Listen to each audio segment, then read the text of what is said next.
You have chronic numbness or tingling into your hands. Maybe you've been told you have carpal tunnel, or maybe you realize your handwriting isn't quite as good as it used to be. You might find yourself dropping things more often. Maybe your dexterity and your balance, especially in your hands, is not quite what it used to be. The surprising truth is that the problem may not really be in the wrist or in other parts of the arm. It may actually be originating from somewhere up here where the neck and the head meet. All these yellow lines you see above, these are nerves in the body. That's what they all represent. And the ones we're really going to be focusing on in this video are the ones we can see going through here and on this side over here. These are the brachial plexus, because these are the ones that send the information down, not just to your shoulder, but to your arm, your hands, and all to your fingers.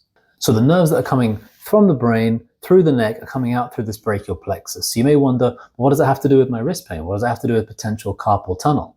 Well, the top part of the neck is where we have the spinal cord, particularly the top parts of the spinal cord, where there's a higher concentration of nerves.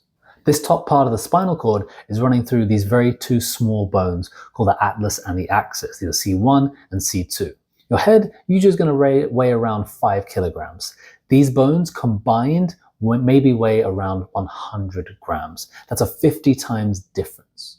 So if there's a misalignment in this area where the bones are slightly out of place and now they have a pressure above them 50 times heavier than they are, it can create problems for the nerves that are passing through, not just locally, but are going further down to the shoulders, the arms, the hands, and through that carpal tunnel to your fingers. If there is a shift in the top bone in the neck, this can then start to irritate that spinal cord. And that can also start to irritate some of the local muscles around there, such as your scalenes, which are running along the sides. And running under these muscles, such as the scalenes, where we have parts of that brachial plexus. So if those muscles are too tight, even though it may feel like it's just tight muscles, they can compress those nerves, which affects the information going down the rest of the arm, the hand, the fingers, causing symptoms like you would get in carpal tunnel syndrome. This may be tingling, numbness, weakness into the hands, maybe some cramping feeling into the fingers, also affecting your grip strength.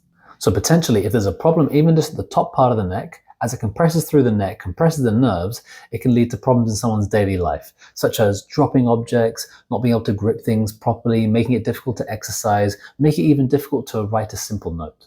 So if you've already tried exercises, stretches, some forms of physical therapy, maybe you've had modalities like you've had some kind of ultrasound in the area, maybe you've had injections, maybe you've even had a potential surgery, but things are still stuck and things are still not improving, maybe this could be the missing piece. Upper cervical chiropractors specialize in working with this area, that area at the top of the neck, where a lot of these problems can start and originate from.